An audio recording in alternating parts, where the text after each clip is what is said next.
What's up, YouTube? This is Harvey 1997 here, coming at you today with my weekly market watch. So, the Duelist Pack Rivals of the Pharoah released last Friday, so that means that we're going to do a price guide for it. I'm just going to do the foil plus a couple rares that are actually worth something, or I think I should go over, and then one other thing at the end of the video. So, until then, yeah, let's just go through the foil prices. So I'm gonna do from ascending to descending in like the highest prices to the lowest price. In the order that TCG Player has them in by their market price right now. So we have Lullaby of Obedience at $15.79. That seems pretty low to me, to be quite honest. I mean, okay, this is the first time I've actually looked.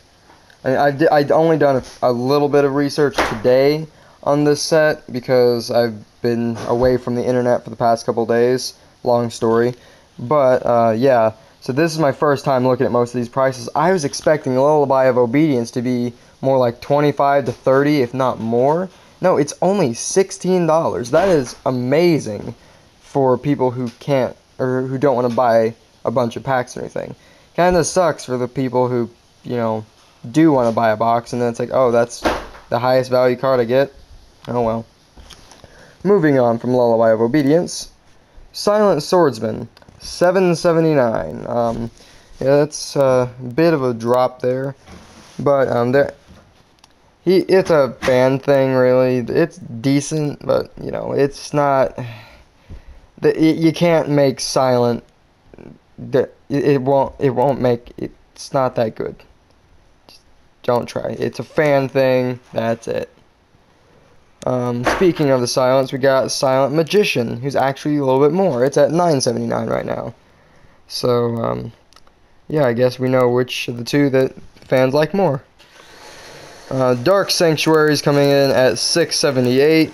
Again, I expected this card to be a little bit more than that, mainly because the whole Spirit Message Destiny board thing, that's nice, but really you don't have to do that. You can still just use it as a field spell that has a potential chance of negating every attack your opponent tries to throw at you. It's a very good card. I'm really surprised it's this low. Silent Paladin, $5.39, works for the Silent Swordsman or Silent Magician. Although it doesn't work with just regular Silent Magician and Silent Swordsman, really. It's made to work with the Silent Swordsman level 3 and Silent Magician level 4. So, it's trying to make those a deck and also incorporate the original versions of them, but it's still kind of lacking a lot, to be fair. It is what it is, though. It's a fan card. Although I don't believe Silent Paladin was ever actually created, but yeah. Anyway, Silver's Cry, yeah, you gotta get that high rarity stuff. So Silver's Cry is now a super rare at $3.81. I could definitely see this card holding its value because the common has been, the common's been anywhere from like $1 from a rough one to $2 or $3 for a mint from the structure deck. So I mean, it kind of depends on when you got it. They're floating anywhere from like $1 to $3 usually. So this is nice to see it get another reprint too. Tribute Burial. This card is at $4.05 right now. That's not bad. I mean, I think this could definitely be something to help Monarchs, provided that they stick with kind of a monster heavy build, but that's the problem. As much as I like this card being in Monarchs, it's another thing that doesn't help kickstart their hand and just works as another brick piece. Then again, I mean, what do they have to lose at this point, you know? If they were afraid of bricks, they wouldn't have ever been a meta deck.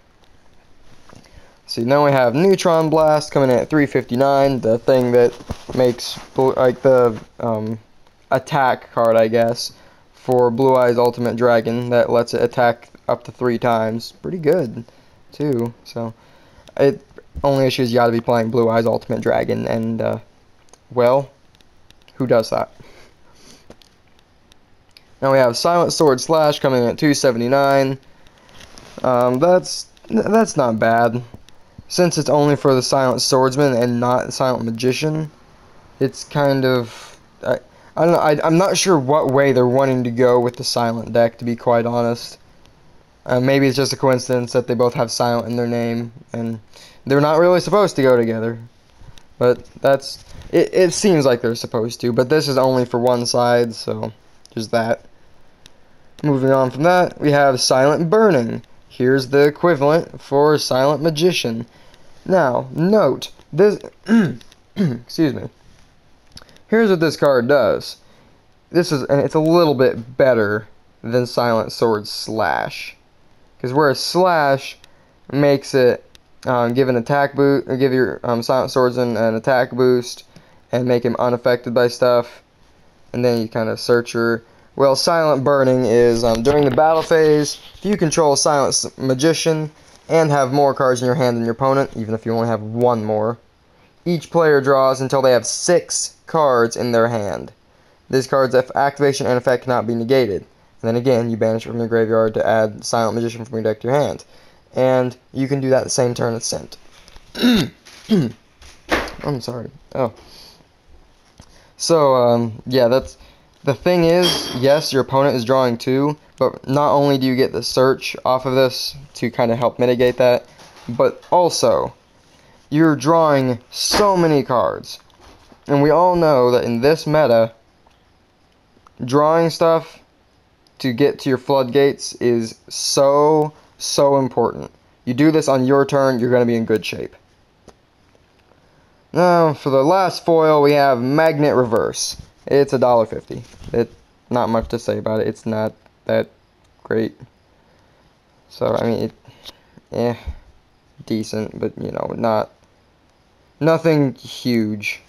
So, a couple rares I want to go over. Dragon's Mirror, $1.39.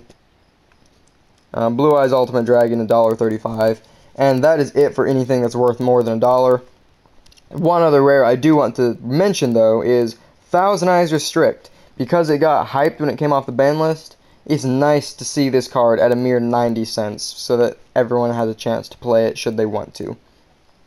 Plus, it makes anyone who's wanting to play GOAT format able to afford it a little bit easier.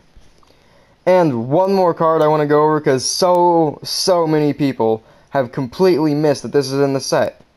Sengen.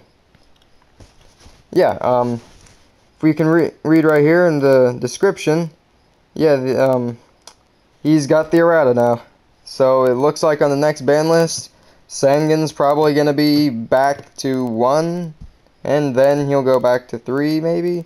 Or maybe they'll just do what they did with D-Mock and just move him to 3 instantly. Who knows? Konami, right? So, yeah, that's it for this Market Watch, guys. Next week I'll be going over just general things rather than a set, because as far as I know, there's nothing that's going to be releasing next week. And I do apologize for what I mentioned last week about Utopia the Lightning. Apparently it was only Europe that is receiving the special edition, so we do not get the Lightning reprint. Yeah, that sucks. But, yeah, again, I'll be going over stuff like that next week, and just a general Market Watch. So, yeah, like, comment, subscribe if you guys have any suggestions, you know, leave them in the comment section below, and I will catch you in my next video.